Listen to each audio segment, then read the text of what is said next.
ka mundur të sjellë në Prishtinë tek lideret politik këtu, veçanërisht sa i përket çështjes së presidentit, por edhe për tema tjera do të flasim tani me mentor Nazar. Zoti Nazar, kemi brama. Mirëmbrëma.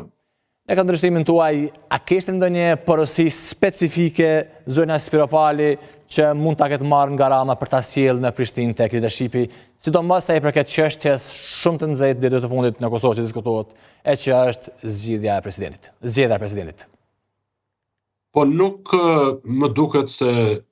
kishte ndonjë porosi të veçantë, për më tepër që Rama ishte vetë në Shqipëri, ishte vetë në Kosovë para disa ditësh. Unë mendoj që më shumë se sa një mesazh i veçantë për një zhvillim që është i brendshëm apo intern, siç e thoni ju, në atë kuadrin kushtetues të Kosovës, është me vend të theksojmë se kjo është një vizitë e denjë për një kryetar shteti, në pikpamje protokollare, në pikpamje të mesazheve, në pikpamje të numrit takimeve, cilësisë së tyre, por mbi të gjitha parë kështu pra si një vizitë plot protokollare, ministres së jashtme të Shqipërisë, një figure që siç e nënvizuat dhe ju ka patur një karrierë të ngjashme me atë të zotit Konjufca, është një vizitë pra që bashkë me atë të Ramës shënon normalizimin përfundimtar të marrëdhënieve midis Shqipërisë dhe Kosovës dhe konsolidimin e këtyre marrëdhënieve. Pse e themi konsolidim të këtyre marrëdhënieve? Sepse gjatë të gjithë takimeve, posaçërisht ato me zotin Kurti apo me ministrin e jashtëm Konjufca,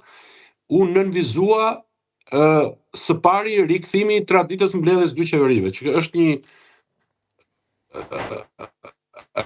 një moment i fuqishëm që tregon nivelin e lartë. Së dyti u theksua bashkëpunimi në fushën infrastrukturore, Hekuruda Gjakov Shkodër, bashkëpunimi për korridore, bashkëpunimi në fushën e sigurisë, bashkëpunimi për integrimin në NATO, bashkëpunimi për integrimin Bashkimin Evropian për marrjen e statusit kandidat nga Kosova dhe po ashtu ministrja pati takime dhe me kreun e KFOR-it, komandantin e KFOR-it apo me familjen Jashari. Nuk shoh këtu, me gjithë atë ndjeshmërinë time të veçantë, nuk shoh që të ketë patur ndonjë porosi veçanërisht në këtë takim. Natyrisht, kjo vizitë, ashtu si dhe vizita e zotit Rama, ndodh në momentin kur Kosova ose klasa politike e Kosovës, institucionet e Kosovës janë duke negociuar për t'i dhënë Kosovës presidentin. Janë vetëm fare pak ditë, është një formulë kushtetuese e komplikuar edhe nga një vendim absurd i gjykatës kushtetuese të Kosovës me rastin Pacolli, kështu që në kushtet e një ngushtësie të tillë, natyrisht Shqipëria është interesuar që të ketë vimësi të marrëdhënieve të shkëlqyera ndërkombëtare që u instaluan posaçërisht me presidencën Osmani. Kjo duhet të thënë që presidenti Osmani, ky është vlerësimi im individual, e ka mbajtur të hapur derën e perëndimit edhe në momentet kur Kosova ka patur vështirësi në komunikimin qoftë me Shtetet e Bashkuara të Amerikës, qoftë me Bashkimin Evropian, dhe kështu që në shtetet vogla si Kosova është vështirë që të gjesh figura të cilat mund të garantojnë këtë lloj vazhdimësie apo intensifikimin e marrëdhënieve të mira me perëndimin. Natyrisht Kosova ka figura të tjera, por nëse ju do të pyesni, unë mund të flas për këtë temë. Jo, me qenë se përmendën që zonja Osmani thatë pra që ka qenë ndoshta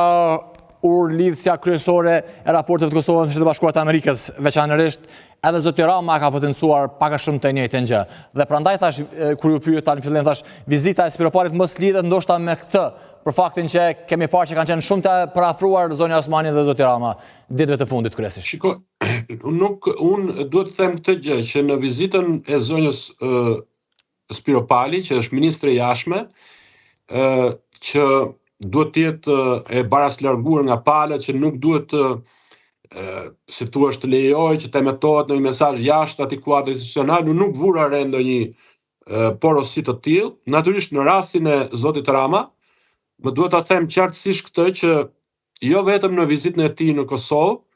por edhe me një lloj mbështetje qoftë për çeljen e përheqjen e sanksioneve, përheqjen e një pjesë të